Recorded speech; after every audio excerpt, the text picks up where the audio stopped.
Қан организмдегі сұйық қозғалғыш тін болып табылады. Шамамен әрбір адамның дене массасының 6-8%-ын қан құрайды. Яғни ер адамдарда шамамен 5,2 литр қан, әйел адамдарда 3,9 литр қан кездеседі.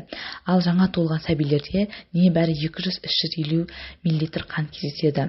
Қан организмде өте маңызды қызметтер атқарады. Ең бірінші тасымалдау қызметі.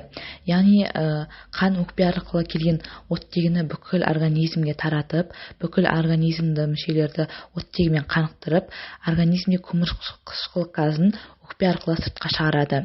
Екінші қызметі ол қоректік қызметі. Яғни ішектер арқылы сіңірілген қоректік заттарды қан бойымен бүкіл организмдерге тарату. Одан кейінгі үшінші қызметі экскреторлық, яғни сыртқа бөліп шығарушы қызметі. Бұл организмде жиналған токсиндерді, улы заттарды, артық заттарды өкпе, бүйрек, бауыр арқылы сыртқы ортаға шығарады. Одан кейінгі төртінші қызметі гормондарды организмде тарату, организмде орын алмастыруына қатысады. Одан кейінгі қызметі гомеостаз, яғни организмдегі су электролиттік балансты, қышқыл сілтілік балансты тұрақты деңгейде ұстап тұрады. Одан кейінгі алтыншы қызметі ол температура, яғни қан организмде жылу алмасуды реттеп отырады. Организмді белгілі бір температурада ұстап тұрады. Одан кейінгі қызметі қорғаныштық қызмет.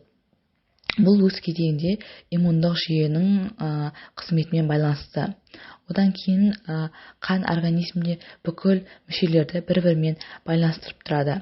Және бұл мүшелердің барлығының қызметі бір-бірімен өте тығыз байланысты. Енді қанның құрамына келетін болсақ, қан негізгі екі бөліктен тұрады.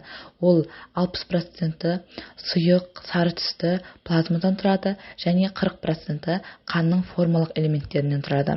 Қан плазмасы дегеніміз қанның сұйық бөлігі, оның өзі 90% судан тұрады, және қалған бөлігі органикалық, бейорганикалық заттардан тұрады. Яғни белоктар, альбумин, глобулин, фибриноген құрамына кіреді. Органикалық заттарға оның өзі құрамы азот құрамды және құрамды азот жоқ болып бөлінеді.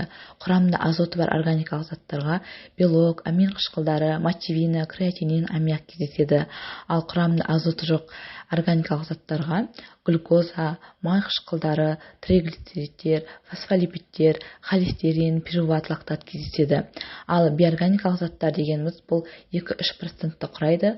Ол натрий, калий, магний, кальций және әртүрлі аниондар, хлоридтер, фосфаттар, сульфаттар кездеседі. Енді қанның 40% формалық элементтері дегеніміз ол қанның қызыл денешіктері, эритроциттер. Өз кезегінде бұл эритроциттер организмге оттегін тасымалдайды, ал оттегін тасымалдау гемоглобиннің көмегімен жүреді. Одан кейінгі қанның ақ түйіршіктері, ақ денешіктері лейкоциттер.